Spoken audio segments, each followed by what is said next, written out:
Hello friends, आज हम discuss करेंगे हमारा जो नेक्स्ट टॉपिक है रेस्पिरेशन इन प्लांट्स का, दैट इज ग्लाइकोलिसिस।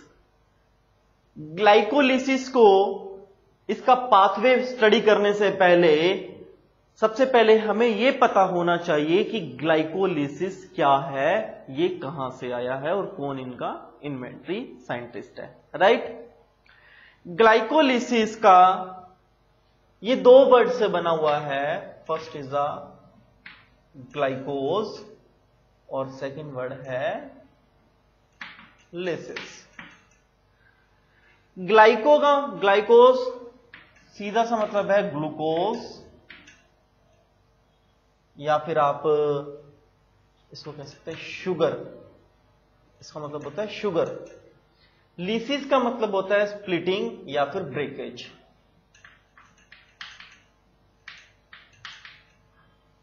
स्प्लिटिंग कह सकते हैं या फिर आप ब्रेकेज वर्ड आप इस्तेमाल कर सकते हैं। मीन्स ग्लूकोज की ब्रेकडाउन, ग्लूकोज की ब्रेकेज प्लांट सेल्स में कैसे होती है वो बताया गया है। ग्लाइकोलिसिस ऐसा नहीं है सिर्फ प्लांट्स में होती है, एनिमल्स में भी होगी। कोई भी लिविंग ऑर्गेनिज्म है उसमें ग्लाइकोलिसिस प्रोसेस होती है। और ग्लाइकोलिसिस प्रोसेस कहां पर होती है? That is in the cytoplasm of the cell.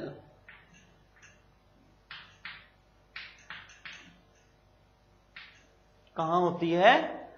Cytoplasm में होती है सेल के।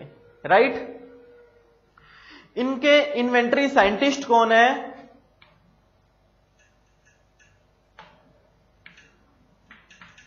गुस्टाव एंड नेक्स्ट द परनास। गुस्टाव एंड परनास जो दो अलग अलग साइंटिस्ट हुए हैं, इन्होंने ग्लाइकोलिसिस को इन्वेंट किया। इन्होंने बताया कि जो ग्लूकोज है वो एक हैवी मॉलिक्यूल होता है, बड़ा होता है, और उसी ग्लूकोज जो कि किससे बना है? फ्रुक्टोज और सुक्रोज से बना है। किससे बना है? फ्रुक्टोज और सुक्रोज जो हैवी मैक्रोमोलिक्यूल्स हैं वो डिवाइड होते हैं in the form of glucose. Right, जब वो ग्लूकोज की फॉर्म में जब डिवाइड होते हैं तो फर्दर ग्लूकोज का सिंथेसिस भी प्रोसेस होता है। राइट, और उस ग्लूकोज की जब सिंथेसिस होती है तो उस सिंथेसिस में एनर्जी रिलीज होती है। क्या होती है? एनर्जी रिलीज होती है। और उस एनर्जी रिलीज होने का जो फाइनल प्रोडक्ट होता है दैट इज द पायरुवेरिक एसिड, जो 3 कार्बन प्रोडक्ट है, जिसमें 3 कार्बन है। लेकिन जो ग्लूकोज है वो 6 कार्बन है। 6 कार्बन से 3 कार्बन में आते आते कौन कौन से स्टेप्स हैं, ये गुस्टाव एंड परनास ने, साइंटिस्ट ने हमें बताया। उसकी कंप्लीट पाथवे को सजेस्ट किया। तो आइए अब हम इसको डिफाइन अच्छे से स्टडी करते हैं।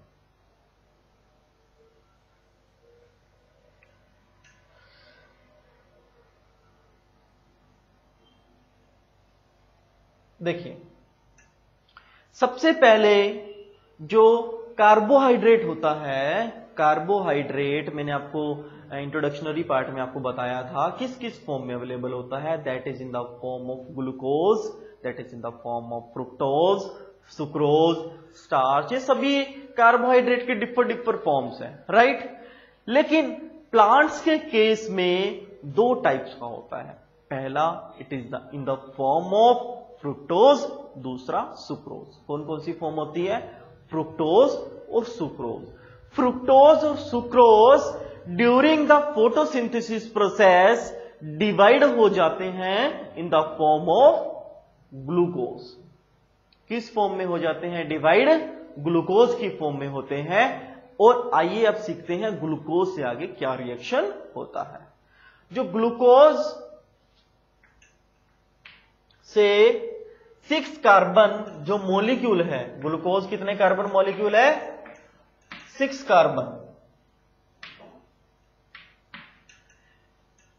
During first step of the synthesis glucose किस चीज में कन्वर्ट होता है? ब्रेकडाउन जब स्टार्ट होता है, इनिशिएशन होता है, सिंथेसिस इनिशिएट होती है, that is divided into the glucose 6 phosphate.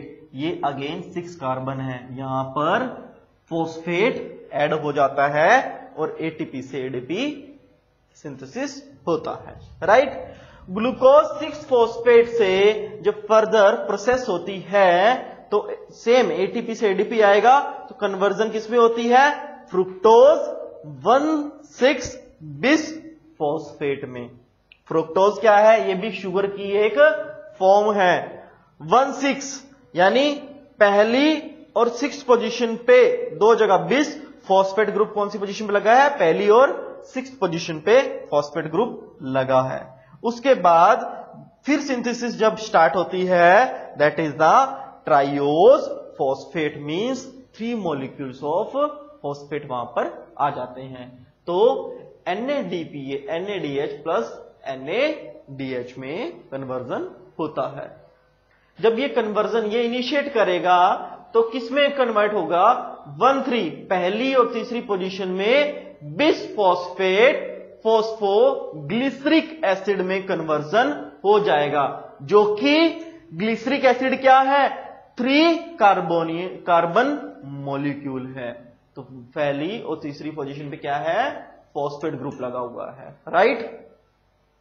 Phosphate group लगने से जब सबसे पहले क्या एडीपी टू एटीपी आ रहा था, अब रिवर्स हो जाएगा। एटीपी से एडीपी आ रहा था, अब एडीपी टू एटीपी आएगा। ये एनर्जी रिलीजिंग स्टेप है, यहां पर एनर्जी रिलीज होती है।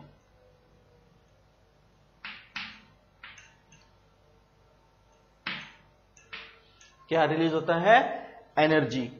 एनर्जी रिलीज होगी तो 3 फॉस्फोग्लिसरिक एसिड जब एनर्जी रिलीज हो जाएगी तो किसमें कन्वर्ट हो जाएगा? 1,3 था तो क्या रह जाएगा? 3 फॉस्फोग्लिसरिक एसिड में रह जाएगा। 3 फॉस्फोग्लिसरिक एसिड जब फर्दर प्रोसेस करेगा, जब ब्रेकडाउन होगी तो 2 फॉस्फोग्लिसरिक एसिड में ग्लिसरेट में कन्वर्ट हो जाएगा। और ये कितने मॉलिक्यूल्स होंगे? सेकंड पोजीशन पे क्या लगेगा? फॉस्फेट ग्रुप लगेगा और ये 2 मॉलिक्यूल्स इसके रिलीज होंगे। कितने मॉलिक्यूल्स रिलीज होंगे? 2 मॉलिक्यूल्स रिलीज होंगे। जब 2 मॉलिक्यूल्स रिलीज होंगे तो एक्सक्रीशन ऑफ वाटर होगा, वाटर स्प्लिट करेगा, excretion of water.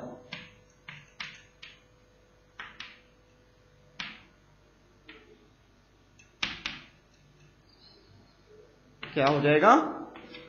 Excretion of water. जब एक्सक्रीशन ऑफ वाटर हो जाएगा तो 2 मॉलिक्यूल फॉस्फोफिनोल पाइरुवेट के रिलीज होंगे। कितने मॉलिक्यूल? 2 मॉलिक्यूल फॉस्फोफिनोल पाइरुवेट के। इस प्रोसेस में एडीपी टू एटीपी दोबारा से एनर्जी रिलीज होगी।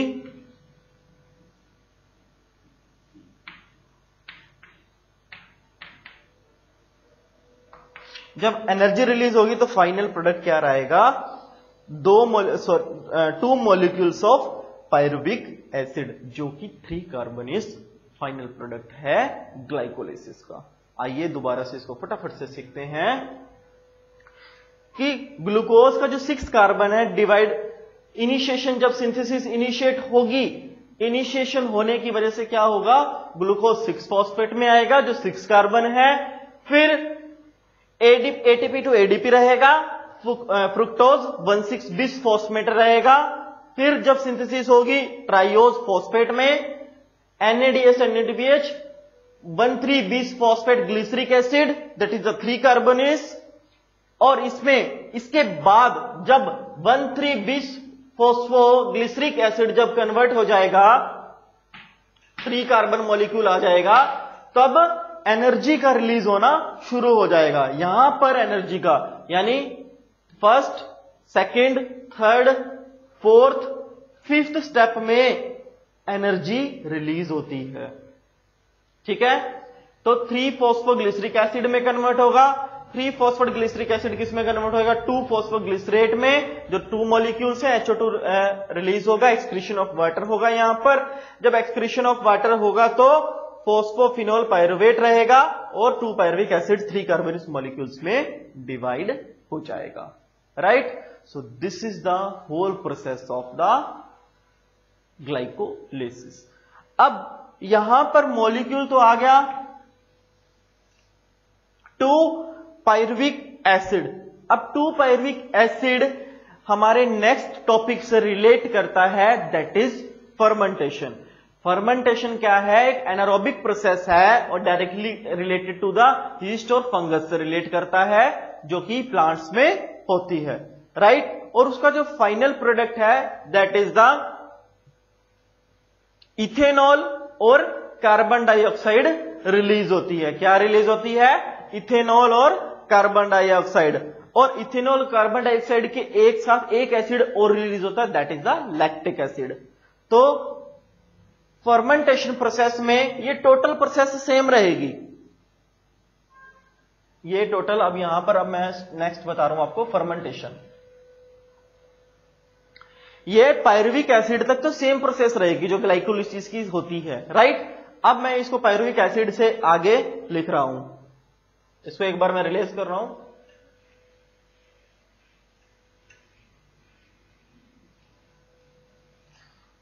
ग्लूकोज था, ग्लूकोज 6 फॉस्फेट, फिर फ्रुक्टोज में 1,6, फिर ट्राइयोज फॉस्फेट में, ट्राइयोज फॉस्फेट से ग्लिसरिक एसिड, ग्लिसरिक एसिड से फिर 2 फिनोल पायरुवेट में, उसके बाद पायरुविक एसिड में 2 मॉलिक्यूल ऑफ पायरुविक एसिड में कन्वर्जन होता है, जो कि 3 कार्बनेस मॉलिक्यूल्स हैं। तो प्रोडक्ट हमारे पास आया था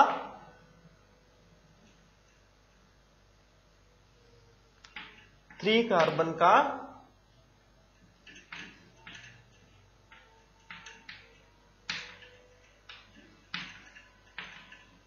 पायरुविक एसिड, जो 2 मॉलिक्यूल्स हैं इसके, राइट।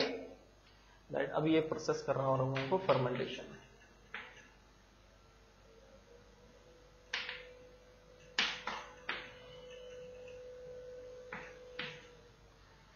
जब 2 पायरुविक एसिड 2 मॉलिक्यूल्स आ गए जो कि 3 कार्बन है, 3C का मतलब है 3 कार्बन है इस पायरुविक एसिड में, तब ऐसा क्या हुआ कि यहां पर जो फर्मेंटेशन प्रोसेस हुई, तो 2 हमारे पास एंजाइम हैं।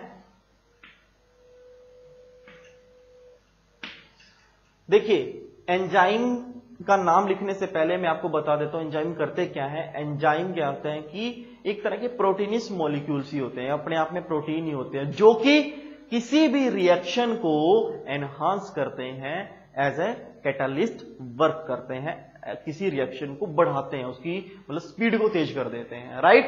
जो रिएक्शन अगर आपकी कंसीडर आपने 1 डे में होनी है, वो आपकी उस 1 डे से कम टाइम में, यानी अगर कंसीडर 24 आवर्स में होगी तो दैट विल बी 20 आवर्स में वो कंप्लीट हो जाएगी। तो that is the main definition and main function of the enzyme. तो आइए अब सीखते हैं कि पायरुविक एसिड जो 3 कार्बन मॉलिक्यूल्स है, उसमें कौन से ऐसे एंजाइम यूज होते हैं जो कि फर्मेंटेशन प्रोसेस को इनिशिएट करते हैं।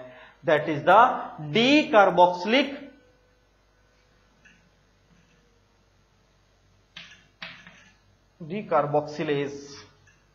कौन सा? D carboxylase. अब एक यहां पर एक वर्ड याद रखिएगा, जिस डी नाम के पीछे बायोलॉजी में ASE आ जाए, क्या आ जाए? ए, मैं इसको कैपिटल में भी लिख रहा हूं, SE, एज वर्ड आ जाए, एज, तो वो किसको रिप्रेजेंट करता है? एंजाइम को रिप्रेजेंट करता है। किसको रिप्रेजेंट करता है? एंजाइम को रिप्रेजेंट करता है।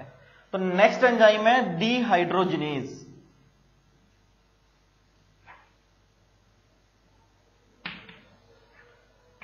ये 2 एंजाइम आप नोट कर लीजिए, पहला है डी कार्बोक्सिलेज और दूसरा है डिहाइड्रोजिनेज।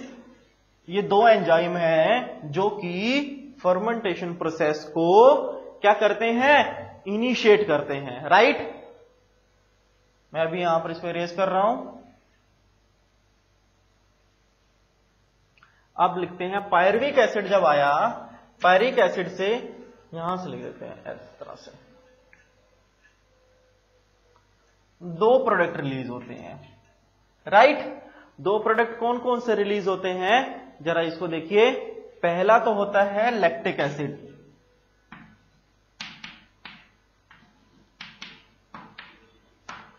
ठीक है, और किसकी प्रेजेंस में, दैट इज द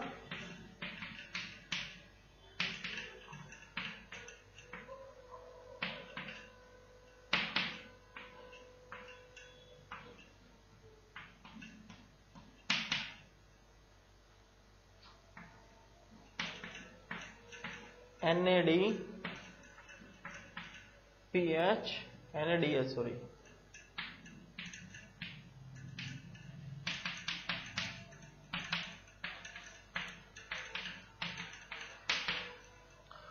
और दूसरा प्रोडक्ट जो रिलीज होता है लैक्टिक एसिड के अलावा, दैट इज द इथेनॉल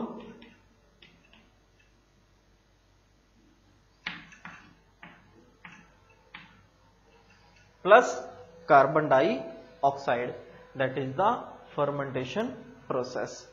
और ये इनिशिएशन मैंने आपको पहले एंजाइम के नाम लिखवा दिए थे, मैं फिर से लिख रहा हूं, नोट कर लीजिए।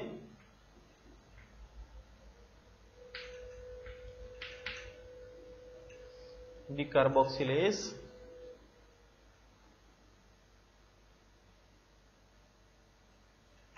डिहाइड्रोजनेज, ये एंजाइम के नाम है। और 2-पायरुविक एसिड से क्या रिलीज होता है, इथेनॉल और कार्बन डाइऑक्साइड और लैक्टिक एसिड। लैक्टिक एसिड क्यों है, देखिए जब कोई एनिमल, जब ह्यूमन बींग्स में भी अगर लगाइए, जरूरी नहीं है कि प्लांट्स की बात करें, एनिमल्स, प्लांट्स, जब कोई एक्सरसाइज होती है, एक्सरसाइज मीन्स जब कोई प्रोसेस होती है, मान के चलिए ह्यूमन बींग्स की अगर मैं बात करता हूं, तो ह्यूमन बींग क्या, अगर आप जिम में जाते हैं तो एक्सरसाइज करते हैं, तो आपने क्या होगा, कुछ टाइम बाद जब एक्सरसाइज करते हैं तो आपके मसल्स में ना पेन होना शुरू हो जाता है। जब आप हैवी वेट करते हैं या फिर लॉन्ग टर्म तक आप लगातार एक्सरसाइज करते हैं बिना रुके, तो हैवी पेन शुरू हो जाता है। वो हैवी पेन किस वजह से होता है, वो हैवी पेन एक एसिड की वजह से होता है, और उस एसिड का जो रिलीज होता है उसका नाम क्या है, lactic acid, due to lactase enzyme, right. Lactase enzyme की वजह से that is the lactic acid यहां पर रिलीज होता है। So that is the whole process of the glycolysis and the fermentation process. अब मैं फटाफट से 2 लाइनर इसमें आपको ग्लाइकोलिसिस और फर्मेंटेशन का आपको ओवरव्यू दे देता हूं।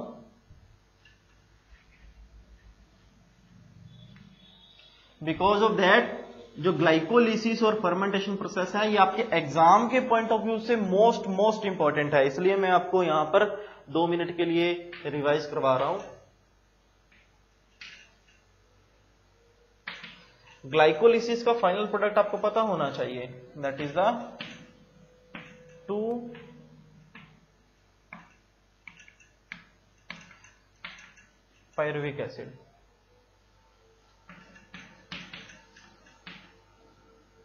और फर्मेंटेशन का है, इसके साथ साथ एटीवी भी होता है।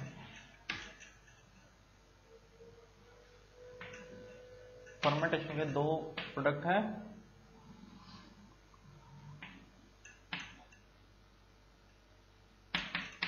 Ethanol plus CO2 and next is the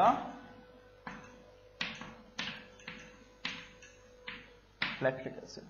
तो this is the standard process. ये कंक्लूजन है ग्लाइकोलिसिस का और फर्मेंटेशन का। आप इसको एक बार नोट कर लीजिए प्लीज, ठीक है।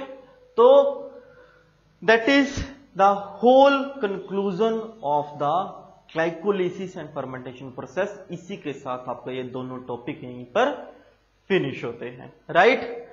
तो साथ ही मैं आपको कहना चाहूंगा, जो हमारा चैनल है प्रोफेसर DR विज, ज्यादा से ज्यादा सब्सक्राइब करिए, शेयर करिए। यहां पर आपके पास 9 से लेकर +2 फिजिक्स, केमिस्ट्री, मैथमेटिक्स और बायोलॉजी का complete NCERT based syllabus video based playlist में अवेलेबल है। इन वीडियोस को देखकर आप अपने कैरियर को, अपनी नॉलेज को एनहांस करिए। Thank you so much, have a nice day.